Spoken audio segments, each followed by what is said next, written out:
तो good evening बच्चों, आज शुरू करते हैं distinction between solids, liquids and gases. तो एक एक प्रॉपर्टी करके हम इसको डिस्कस करेंगे। जैसे प्रॉपर्टीज हैं inter particle spaces, inter particle forces, nature, compressibility, shape and volume, density, kinetic energy और डिफ्यूजन। एक एक प्रॉपर्टीज हम तीनों में डिफरेंस करेंगे। जैसे हम इंटर पार्टिकल स्पेसेस की बात करते हैं तो सॉलिड्स में इंटर पार्टिकल स्पेसेस बिल्कुल भी नहीं होते। There are very small inter particle spaces, यानी उनके मॉलिक्यूल्स जो होते हैं, उनके जो पार्टिकल्स होते हैं वो वेरी क्लोजली पैक्ड होते हैं।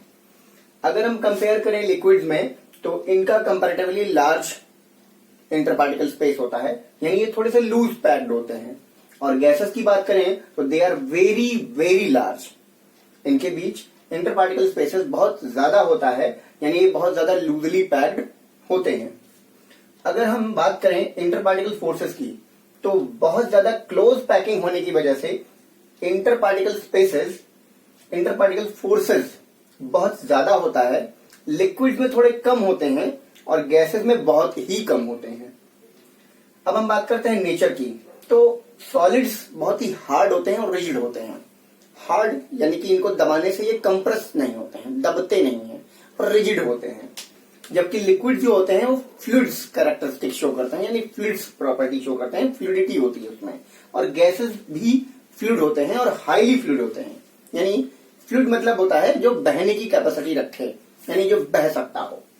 नेचर की बात करें और उसके बाद कंप्रेसिबिलिटी। कंप्रेसिबिलिटी मतलब कंप्रेस करना। इसको अगर हम दबा लें, कंप्रेस करें तो क्या होता है? नहीं है। बट अगर हम वाटर को प्रेस करें, कंप्रेस करें ये, तो ये कंप्रेस हो जाता है, यानी इसको हम कंप्रेस कर सकते हैं। और अगर छोड़ दें तो ये वापस अपनी से शेप में आ जाता है। अब हम गैस की बात करते हैं तो गैस हाईली कंप्रेसेबल होता है, उसको हम बहुत ज्यादा कंप्रेस कर सकते हैं। ठीक है। Shape and volume. अब क्लोज पैकिंग होने की वजह से सॉलिड्स का शेप और वॉल्यूम दोनों ही फिक्स्ड होता है। लिक्विड का वॉल्यूम फिक्स्ड है बट शेप अनफिक्स्ड होता है। शेप फिक्स नहीं होता है, यानी कि लिक्विड को जिस कंटेनर में डालते हैं वो उसी कंटेनर का शेप ले लेता है। और अगर हम गैस की बात करें तो इसमें न तो शेप और न ही वॉल्यूम, कोई भी फिक्स्ड नहीं होता है। दोनों ही डेफिनिट नहीं होते हैं, दोनों ही इनडेफिनिट होते हैं। जब हम डेंसिटी की बात करते हैं तो density for what? Density is the mass and volume का ratio. The ratio of the mass per unit volume of any substance is known as density. इसका मतलब हम ये कह सकते हैं कि डेंसिटी यानी कि D is directly proportional to the mass, but density is inversely proportional to the volume. अगर किसी सब्सटेंस का मास ज्यादा हो, वॉल्यूम कम हो, तो उसकी डेंसिटी हाई होगी। अगर मास ज्यादा होगा तो डेंसिटी बढ़ेगी, और अगर वॉल्यूम ज्यादा होगा तो डेंसिटी कम हो जाएगी। सो दैट अब चूंकि सॉलिड्स के मॉलिक्यूल जो होते हैं वो वेरी क्लोजली पैक्ड होते हैं, इस वजह से सॉलिड्स के जो मॉलिक्यूल होते हैं वो वेरी क्लोजली पैक्ड होते हैं। इस वजह से उनका मास ज्यादा है और वॉल्यूम कम होता है, जिसकी वजह से हम उसकी डेंसिटी ज्यादा कंसीडर कर सकते हैं। तो सॉलिड्स में डेंसिटी बहुत ज्यादा होती है, लिक्विड्स के मॉलिक्यूल्स लूजली पैक्ड होते हैं, इसलिए इनकी डेंसिटी थोड़ा सॉलिड से कम होती है। अब जबकि गैसेस के मॉलिक्यूल्स काफी दूर दूर होते हैं, उनके बीच में इंटर पार्टिकल स्पेसेस बहुत ज्यादा होते हैं, तो उनकी डेंसिटी बहुत बहुत लो होती है। आगे की हम बात करें काइनेटिक एनर्जी, तो एज वी कैन से कि सॉलिड्स के मॉलिक्यूल्स क्लोजली पैक्ड होते हैं, उनके मॉलिक्यूल्स बिल्कुल पास पास होते हैं, इंटर पार्टिकल स्पेसेस बिल्कुल नहीं होता है या लगभग नेग्लिजिबल होता है। सो दैट इनके में काइनेटिक एनर्जी बिल्कुल नहीं होती, यानी कि इनके जो मॉलिक्यूल्स होते हैं वो सिर्फ वाइब्रेट कर सकते हैं, वाइब्रेट कर सकते हैं, इधर उधर मूव नहीं कर सकते क्योंकि इनके पास जगह नहीं होती है। No inter particle spaces between them. So ये सिर्फ मूव नहीं कर सकते, सिर्फ वाइब्रेट कर सकते हैं। जबकि लिक्विड्स के मॉलिक्यूल्स के बीच में इंटर पार्टिकल स्पेसेस ज्यादा होते हैं, इस वजह से कंपैरेटिवली इनके काइनेटिक एनर्जी थोड़ा सा हाई होती है। और जब हम बात करते हैं गैसेस की, तो गैसेस की काइनेटिक एनर्जी बहुत ज्यादा होती है, यानी इनमें काइनेटिक एनर्जी ज्यादा होती है और इसके मॉलिक्यूल जो होते हैं कहीं पे भी मूव कर सकते हैं। तो इसको किसी भी कंटेनर में डालिए, ये इनकी रैंडम मोशन की वजह से ये उस कंटेनर की वॉल पे भी प्रेशर डालते हैं और इधर उधर यानी कि रैंडम मोशन की वजह से भी एक दूसरे पर प्रेशर डालते हैं। अब अगर हम बात करें डिफ्यूजन की, डिफ्यूजन का मतलब क्या होता है? Intermixing of particles of matter is known as diffusion. Intermixing of particle of matter is known as diffusion. तो सबसे ज्यादा डिफ्यूजन कहां होगा मेरे पास? जहां पे इंटर पार्टिकल स्पेसेस ज्यादा होंगे। इंटर पार्टिकल स्पेसेस कहां जाता है? गैसेस में। तो गैसेस में डिफ्यूजन वेरी फास्ट, लिक्विड में डिफ्यूजन उससे थोड़ा स्लो। अब जबकि यहां इंटर पार्टिकल स्पेसेस हैं ही नहीं, दैट इज वाई इनमें डिफ्यूजन बिल्कुल नहीं होगा, यानी नेग्लिजिबल होता है डिफ्यूजन इसमें। इस तरीके से हम देख पाते हैं कि इनमें जो डिफरेंसेस थे वो इस तरीके से हम निकाल सकते हैं, कर सकते हैं। अब हम बात करें अगर डिफ्यूजन की, तो डिफ्यूजन का मतलब है inter particles intermixing of particles of matter. सबसे ज्यादा गैस में है, उससे कम है लिक्विड में और लगभग लगभग न के बराबर है सॉलिड्स में। अगर हम बात करें वेरी हाई प्रेशर से वेरी लो प्रेशर की तरफ, अगर हम डिफ्यूजन की ही बात करें, वेरी हाई प्रेशर से वेरी लो प्रेशर की तरफ मूवमेंट ऑफ गैसेस मॉलिक्यूल्स, तो इस तरीके का डिफ्यूजन जो कहलाता है, उस डिफ्यूजन को हम लोग नाम देते हैं इफ्यूजन। उसको हम बोलते हैं इफ्यूजन। फॉर एग्जाम्पल अगर हम एलपीजी गैसेस को देखें सिलेंडर में अपने घर पे, एलपीजी सिलेंडर में लिक्विफाइड पेट्रोलियम गैस होती है वो, यानी उस गैस को हाई प्रेशर पे लिक्विफाई किया गया होता है और वो जब सिलेंडर से गैस बाहर की तरफ निकलती है तो वो हाई प्रेशर पे अंदर से बाहर की तरफ निकलती है, यानी हाई प्रेशर वॉल्यूम से लो प्रेशर की तरफ वो गैस निकलती है। तो इस तरीके के डिफ्यूजन को हम लोग नाम देते हैं इफ्यूजन। इसी को हम इफ्यूजन कहते हैं। एक और चीज बता दें कि हम मास को कैरेक्टरिस्टिक प्रॉपर्टीज ऑफ मैटर में कंसीडर करते हैं, वेट को नहीं करते हैं। बिकॉज मास क्या होता है? Quantity of matter possessed by the substance. Quantity of matter और quantity of substance possessed by the substance और पोसेस्ड बाय द मैटर, उसी को हम कहते हैं मास, जो कांस्टेंट वैल्यू होती है, जिसको हम एम से डिनोट करते हैं। ये कभी चेंज नहीं होती है। जैसे मेरा वेट यहां 50 केजी है, तो यहां पे भी 50 केजी है और मून पर भी 50 केजी ही होगा। अब अर्थ के सेंटर पे भी मेरा मास 50 केजी है और अर्थ के पोल पे भी मेरा मास 50 केजी ही है। बट अगर हम वेट की बात करें, वेट यानी जिसको हम W से डिनोट करते हैं, तो वेट इज इक्वल्स टू होता है M into g. That is what M for mass and G for gravity due to acceleration. इसी को हम बोलते हैं ग्रेविटी ड्यू टू एक्सेलरेशन, जिसकी वजह से वेट कम या ज्यादा हो सकता है किसी भी सब्सटेंस का, किसी भी मैटर का। यानी कि अगर मैं कहूं 50 kilogram weight, that is weight, that is not mass. वो हर जगह यानी जगह बदलने से, प्लेस बदलने से बदल जाती है, जबकि मास कभी नहीं बदलता। मास बदलने की सिर्फ एक कंडीशन होती है कि अगर इसका मास मुझे चेंज करना है तो इसको तोड़ दें, तो इसके मास में चेंज आ सकता है। वैसे मास में कोई चेंज नहीं होता। हाँ, वेट अलग अलग होता है। जैसे मैं यहां पे, मेरा वेट अगर 50 केजी है तो मून पे मेरा वेट 1/6 हो जाएगा, क्योंकि मून पर जो ग्रेविटी होती है वो 1/6 हो जाती है। सो दैट यहां पर वेट को हम कैरेक्टरिस्टिक प्रॉपर्टीज ऑफ मैटर में कंसीडर नहीं करते हैं, मास को ही कंसीडर करते हैं। तो इसके बाद हम आगे बताते हैं।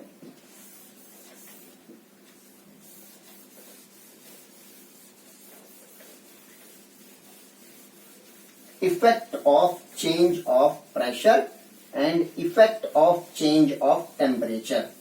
अगर हम इन दो चीजों को कंसीडर करें तो कैसे देख पाते हैं कि कोई भी मैटर का स्टेट एक स्टेट से दूसरे स्टेट में कैसे कन्वर्ट होता है।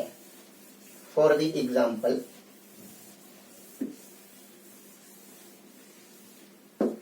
अगर हम फ्लूइडिटी की बात करें,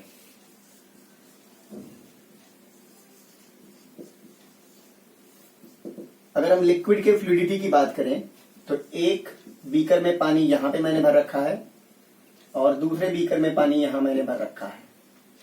इस बीकर में मैंने यहां से इंक डाला, यहां मैंने ब्लू इंक डाला और यहां से मैंने शहद डाला, हनी। नाउ अब आप बताएं कि इसमें लिक्विड में किस लिक्विड का डिफ्यूजन, फ्लूइडिटी, किस लिक्विड का डिफ्यूजन ज्यादा होगा। ऑब्वियसली हनी की डेंसिटी ज्यादा है, तो इसकी वजह से इसका यानी हनी का जो डिफ्यूजन होगा वो स्लो होगा और ब्लू इंक का जो डिफ्यूजन होगा वो थोड़ा ज्यादा होगा। यानी कि ये मैटर पे यानी कि फ्लूइड की कंडीशन पे और फ्लूइड की प्रॉपर्टी पे भी डिपेंड करता है कि किसकी फ्लूइडिटी ज्यादा होगी। अलग अलग लिक्विड की फ्लूइडिटी अलग अलग होती है, अलग अलग लिक्विड की डिफ्यूजन भी अलग अलग तरीके से होंगे। अब हम बात करते हैं effect of change of temperature on the states of matter. Effect of change of temperature.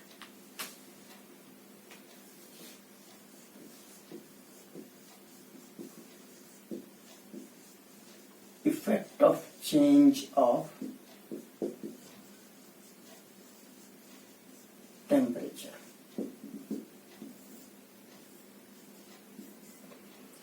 चलिए कोई बच्चा बताए मुझे टेम्परेचर और हीट में क्या डिफरेंस होता है। हीट की यूनिट होती है जूल, जबकि टेम्परेचर की यूनिट होती है केल्विन, फ़ारेनहाइट या फिर डिग्री सेल्सियस। ये इतना सा हिंट मैं दे सकता हूं, बाकी ये आपका होमवर्क है, हमें पता करके जरूर कमेंट सेक्शन में लिखिएगा कि टेम्परेचर और हीट में डिफरेंस क्या है। What is the main difference between temperature and heat. Heat को हम एनर्जी के बेसिस पर या एनर्जी के तौर पे ले सकते हैं, बट हम टेम्परेचर को एनर्जी के बेस पर नहीं लेते हैं। टेम्परेचर चेंज करने से कोई स्टेट्स ऑफ मैटर किस तरह से दूसरे स्टेट्स ऑफ मैटर में कन्वर्ट होता है। फॉर एग्जाम्पल अगर हम गैसेस के मॉलिक्यूल्स ले लें, गैस के मॉलिक्यूल्स,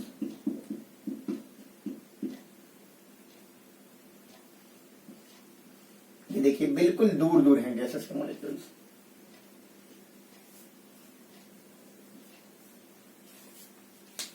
अगर इसका टेम्परेचर हम कम करें यानी लो करें, लो टेम्परेचर बढ़ा देने से किसी भी मॉलिक्यूल की काइनेटिक एनर्जी बढ़ जाती है, टेम्परेचर कम कर देने से मॉलिक्यूल की काइनेटिक एनर्जी कम हो जाती है। तो हम क्या देखते हैं कि अगर इनका टेम्परेचर हम कम करें तो ये मॉलिक्यूल थोड़ा पास पास आ जाएंगे, यानी कि ये मॉलिक्यूल्स अब गैसेस के मॉलिक्यूल्स की बजाय लिक्विड के मॉलिक्यूल्स में आ जाएंगे। यानी अगर ये गैसेस के मॉलिक्यूल्स थे तो टेम्परेचर चेंज करने पे ये लिक्विड के मॉलिक्यूल्स में कन्वर्ट हो जाएंगे। By changing the temperature, we can convert the gaseous molecules to liquid molecule. अगर हम इसको ठंडा करें, कूल करें, टेम्परेचर कम करें तो ये गैसेस मॉलिक्यूल्स लिक्विड मॉलिक्यूल्स में कन्वर्ट हो जाएंगे। फर्दर अगर हम इसको हीट करें यानी इसी को हीट करें या हम सीधे सीधे हाई टेम्परेचर लिख दें, हाई टेम्परेचर पर इनके मॉलिक्यूल्स की काइनेटिक एनर्जी बढ़ जाएगी और ये इनके मॉलिक्यूल्स दूर दूर बिखर जाएंगे और इस तरह से लिक्विड मॉलिक्यूल्स गैसेस मॉलिक्यूल्स में कन्वर्ट हो जाएंगे। इस तरह से हम देखते हैं कि टेम्परेचर कन्वर्ट कर देने से मॉलिक्यूल्स आपस में कन्वर्ट हो जाते हैं, स्टेट्स ऑफ मैटर आपस में कन्वर्ट हो जाते हैं। यहां पे एक और चीज हम देखते हैं कि किस तरीके से हम किसी भी स्टेट्स ऑफ मैटर को दूसरे स्टेट्स ऑफ मैटर में किस तरह से कन्वर्ट कर पाते हैं। अगर मुझे सॉलिड से लिक्विड में जाना है तो मुझे क्या करना होगा, हीट देनी पड़ेगी, टेम्परेचर देना पड़ेगा, गर्म करना पड़ेगा। तो अगर सॉलिड के मॉलिक्यूल्स को लिक्विड में मॉलिक्यूल्स में कन्वर्ट करना है तो इसे हीट देना पड़ेगा। फॉर एग्जाम्पल मैंने आइस क्यूब लिया, आइस 1 किलोग्राम ऑफ आइस लिया और इसको हम लिक्विड में कन्वर्ट करना चाहते हैं तो क्या होगा? तो हम इसमें एक नई चीज पढ़ेंगे जिसको हम बोलते हैं latent heat of fusion. What does it mean? Latent heat of fusion क्या होता है? The amount of heat energy required to convert 1 kilogram of solid substance into liquid state at its melting point under the atmospheric pressure without changing under atmospheric pressure। तो जब हम किसी solid को यानी ice को लिक्विड में convert करना चाहते हैं, amount of heat energy required to convert 1 kilogram of ice into its liquid state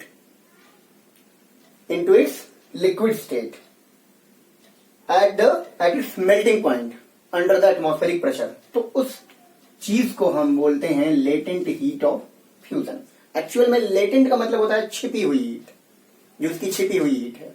तो अगर हम उस आइस को कन्वर्ट करना चाहें तो किस तरह से हम कन्वर्ट कर सकते हैं? तो अगर हम 1 किलोग्राम ऑफ आइस को कन्वर्ट करना चाहते हैं लिक्विड स्टेट में, तो हमें जितनी एनर्जी इसको देनी पड़ेगी, that was what 335 kilo joule पर केजी। ये हमारा होता है आइस को लिक्विड में कन्वर्ट करने के लिए दी गई एनर्जी। यानी किसी भी आइस का latent heat of fusion, fusion मतलब होता है मेल्टिंग, मेल्ट करना, सॉलिड फॉर्म से लिक्विड फॉर्म में जाना। तो आइस अगर मेल्ट हो रहा है, लिक्विड फॉर्म में जा रहा है, तो उसको हम बोलेंगे हीट ऑफ फ्यूजन या फ्यूजन। तो इसको हमें 335 किलो जूल पर किलोग्राम की एनर्जी हमें इसको सप्लाई करनी होगी, तब जाके कोई भी आइस क्यूब किसी भी लिक्विड स्टेट में कन्वर्ट होगा। इसके बाद अगर हम उसी किसी लिक्विड को गैसेस मॉलिक्यूल्स में पहुंचाना चाहते हैं तो क्या होगा? जब हम किसी लिक्विड मॉलिक्यूल्स को किसी गैसेस मॉलिक्यूल्स में कन्वर्ट करना चाहें तो क्या करना पड़ेगा हमें? यानी amount of heat energy required to convert 1 kilogram of liquid molecules या 1 kilogram of liquid into its vapour form या gases form at its boiling point under the atmospheric pressure, उसको हम बोलेंगे क्या? Latent heat of vaporisation. जैसे ये water था और इसको कन्वर्ट कर दिया हमने वाटर वेपर में। इसके लिए हम यूज करते हैं latent heat of vaporization. Latent heat of vaporization क्या होता है? ये amount of heat energy required to convert 1 kilogram of liquid in at its boiling point under the atmospheric temperature which is known as latent heat of vaporization. ये कितना होता है? ये जो होता है कहलाता है 226 किलो जूल पर kilogram. That is the exact value of liquid यानी कि water which convert into vapour form.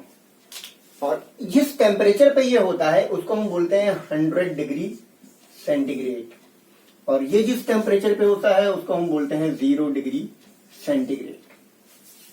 तो टेम्परेचर मेजर करने का हमारे पास 3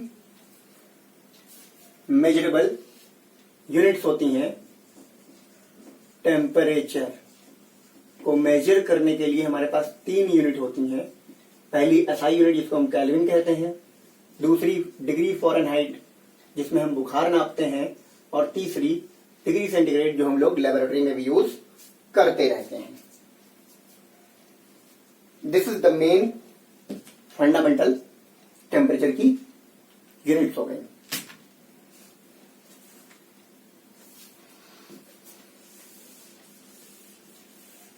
अब हम इसमें इसको एक दूसरे में कैसे कन्वर्ट करेंगे, इसके हम फॉर्मूले देखते हैं कैसे हम इसको एक दूसरे में कन्वर्ट करते हैं। तो हमारे पास बॉइलिंग पॉइंट हो गया वाटर का 100 डिग्री सेंटीग्रेड और आइस का मेल्टिंग पॉइंट हो गया 0 डिग्री सेंटीग्रेड। अगर हम डिग्री फ़ारेनहाइट को कन्वर्ट करना चाहें डिग्री सेंटीग्रेड में, तो that is 9/5 degree centigrade plus 32 का यूज करेंगे। इसी को हम 32 डिग्री भी कह सकते हैं। अगर हम डिग्री सेंटीग्रेड को केल्विन में चेंज करना चाहें, यानी kelvin is equals two degree centigrade plus 273.16, that is the formula for converting kelvin into degree centigrade. Convention के लिए 273.16 को हम लोग शॉर्ट में 273 ही लिखते हैं, 0.16 नहीं बढ़ाते हैं। इसको मेजर करने के लिए हमारे पास थर्मोमीटर्स होते हैं। थर्मोमीटर में हम लोग मरकरी डालते हैं, मरकरी का यूज करते हैं हम लोग, जो कि एक लिक्विड मेटल के फॉर्म में होती है। अब आजकल मरकरी को रिप्लेस कर दिया गया है थर्मोमीटर से। डिजिटल और इलेक्ट्रॉनिक्स तरीके के थर्मोमीटर का यूज हम लोग आजकल करने लगे हैं, जिसकी वजह से इसको रिप्लेस कर दिया गया है, क्योंकि mercury is highly poisonous to us. Degree Fahrenheit को कन्वर्ट करने के लिए डिग्री सेंटीग्रेड में और डिग्री सेंटीग्रेड से कन्वर्ट करने के लिए केल्विन में। बहरहाल इस पूरे चैप्टर में हम लोग इस फॉर्मूले का खास तौर से यूज करने वाले हैं। इसी तरह से हम लोग आगे बढ़ते हैं और देखते हैं कि हमारे पास गैसेस और वेपर में क्या डिफरेंस होता है। तो ऐसे सब्सटेंसेस जो under the normal temperature and pressure gases के फॉर्म में ही रहें, वो गैसेस होती हैं, बट अगर वो कन्वर्ट होकर के लिक्विफाई हो सकें तो उनको हम वेपर कहते हैं। जैसे वाटर वेपर। बट अगर हम कहें हाइड्रोजन या ऑक्सीजन, अगर हम हाइड्रोजन या ऑक्सीजन कहें तो हम उसको हाइड्रोजन या ऑक्सीजन का वेपर नहीं कह सकते हैं, वो गैसेस फॉर्म में ही रहेंगी, वो गैसेस फॉर्म में ही रहेंगी। तो इस तरह से हम देख सकते हैं कि गैसेस और वेपर में क्या डिफरेंस होता है। गैसेस और वेपर में डिफरेंस सिर्फ इतना ही है कि हम अगर कोई सब्सटेंस या कोई matter under the normal temperature and pressure convert होता है वेपर में, तो वो वेपर हो सकता है, अदरवाइज वो गैस ही रहेगा।